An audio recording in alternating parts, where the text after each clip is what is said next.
আমাদের মূলত আলোচনাগুলো ছিল যে বিগত এই ফ্যাসিস্ট সরকার প্রায় 16 বছর পর্যন্ত তাদের মন করা দলীয়করণ এবং বিশেষ করে 2014, 18, 24-এ যে প্রহসনমূলক যে নির্বাচন যাচ্ছে এবং এই নির্বাচনগুলো উঠে নেওয়ার ব্যাপারে যারা নাকি প্রশাসনের দায়িত্ব পালন করেছে এবং যারা নাকি বিভিন্ন মিডিয়া সহ সর্বত্র যারা নাকি তাদের সহযোগিতা করেছে, এই অন্যায়কারীদের চিহ্নিত করে তাদের শাস্তির ব্যবস্থা করা।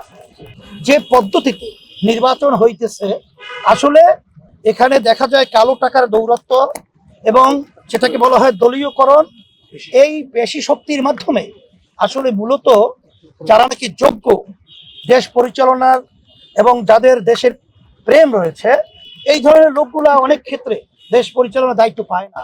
আমরা বলছি খুব শীঘ্র, এখন আসলে এটা তো আমাদের হাতে না, আর এই ব্যাপারটা তো একদিন 2 দিন নির্ধারিত বলাও যায় না। তবে বলছি যে খুব ত্বরিত আপনার পরিবেশটা তৈরি করুন।